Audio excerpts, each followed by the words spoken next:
Di episode kemarin kita sudah tahu kalau pedang pertama sekte vulkanik ditantang oleh pedang iblis. Kalian penasaran dengan kelanjutan ceritanya? Jadi, tanpa berlama-lama, kita langsung saja ke ceritanya. Kita dilihatkan dengan Taeyong dan Seon. Dia mau pergi ke suatu tempat. Tang Sokgun berkata, aliansi memiliki banyak kepercayaan padamu. Aku lihat kamu berhasil menyembunyikan fakta bahwa kamu hampir mati 2 kali. Tapi memang benar bahwa kemampuan bela dirinya telah meningkat sejak saat itu. Iya, aku akui itu. Tingkat pertumbuhannya sungguh menakjubkan. Entah itu pujian atau ejekan, pilih salah satu. Tetua 5 racun master. Tetua 5 racun master itu adalah gelar baru tetua. Ini tidak seperti kamu bisa pergi berkeliling dengan 4 beracun ketika kamu menyembunyikan identitasmu. Ngomong-ngomong, secara resmi kamu adalah bawahan. Jadi harap berhati-hati dengan perilakumu sebagai yang bersertifikat tetua. Maksudmu kamu telah menjadi anjing dari aliansi bela diri. Itu tidak terlalu buruk.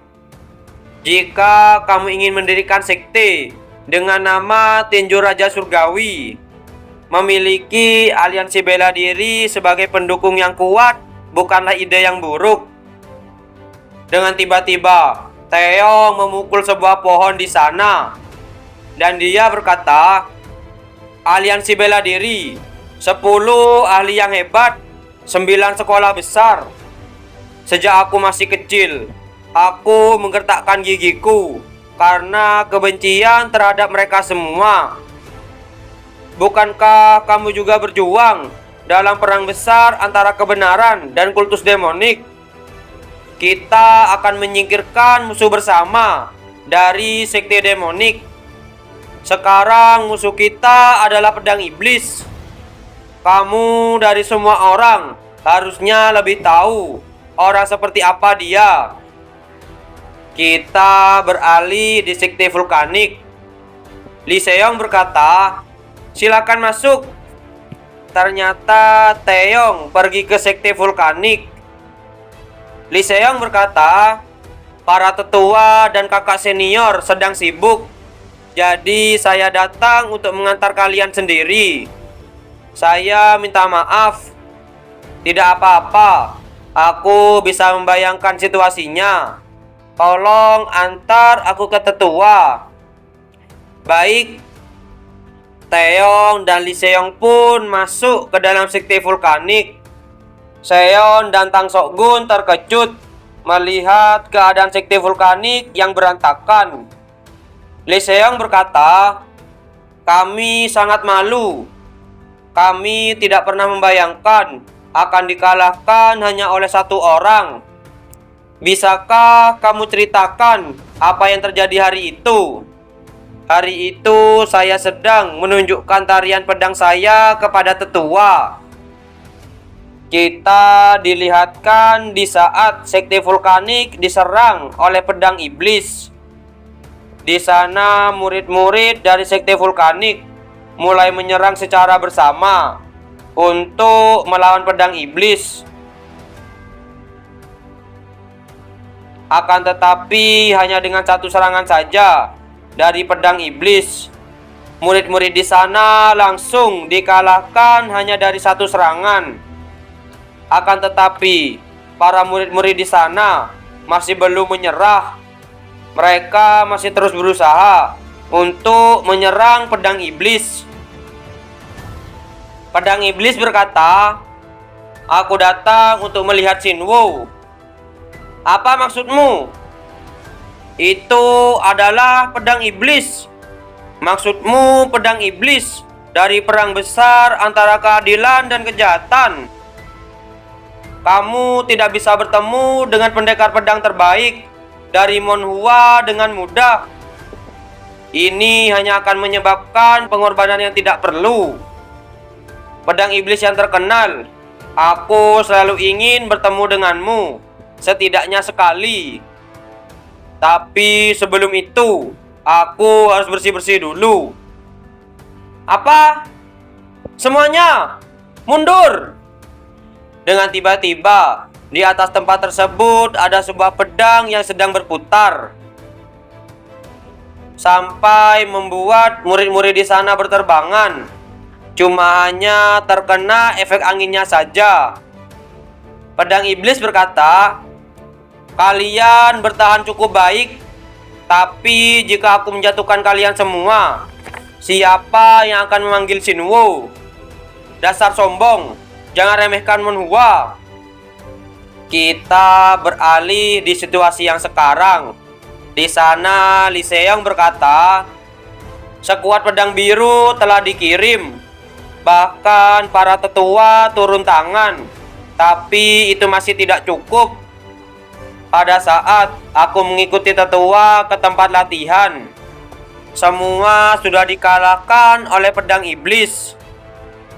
Di sana pedang iblis berkata, "Apa itu putrimu? Dia muridku, bakat yang akan memimpin Monhua di masa depan. Tampaknya Monhua akan melanjutkan warisannya. Meskipun aku tidak akan mampu. Itu sangat disayangkan.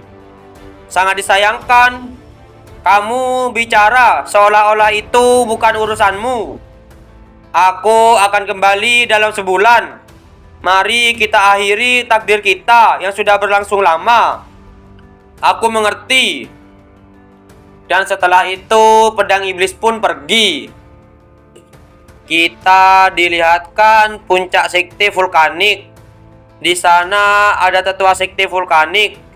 Dia berkata, "Kamu pasti melalui perjalanan yang berat. Bagaimana bisa kamu mengatakan kamu telah mengunjungi Monhua tanpa mendaki 5 puncaknya? Aku dengar anakku mendapatkan pencerahan hebat.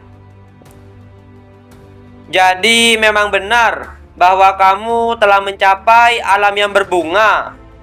Tapi kalau begini terus, kamu akan berakhir sebagai anjing pemburu dari aliansi. Apa maksudmu?" "Maksudku, lihat orang yang berdiri di depanmu." Taeyong bergumam, "Bahkan 1 dekade yang lalu dan masih sampai sekarang, dia mengeluarkan energi yang luar biasa. Tapi pada akhirnya, dia tidak bisa menjadi salah satu dari 10 besar master.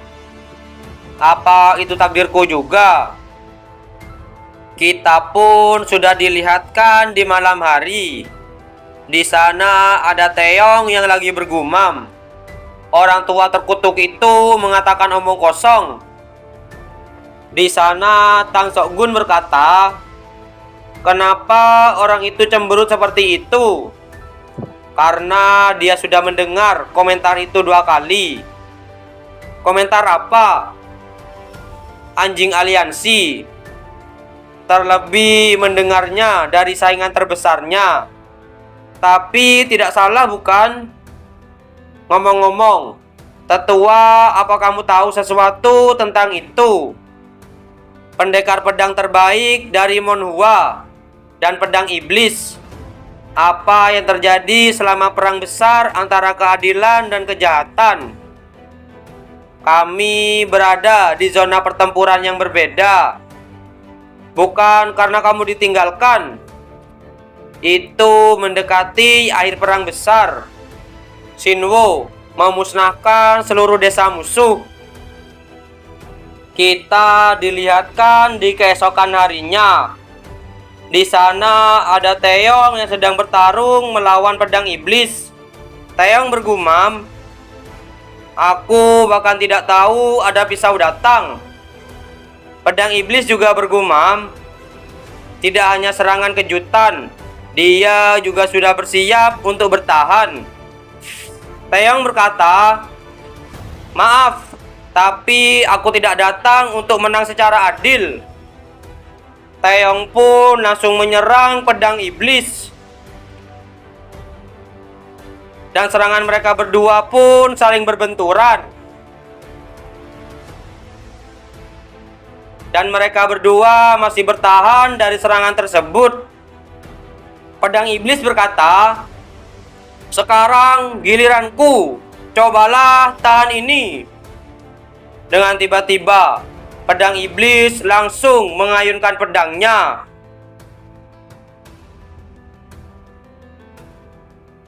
Akan tetapi, Taeyong masih berhasil menahan serangan tersebut. Dengan tiba-tiba, pedang iblis sudah berada di atas Taeyong dan sudah bersiap untuk menyerang Taeyong. Apakah Taeyong akan dikalahkan oleh pedang iblis? Kalian penasaran? Jadi, jangan lewatkan di episode yang selanjutnya. Terima kasih sudah menonton video kami sampai selesai. Jangan lupa subscribe, like, dan komen, dan share video kami ke teman-teman Anda. Dan dadah!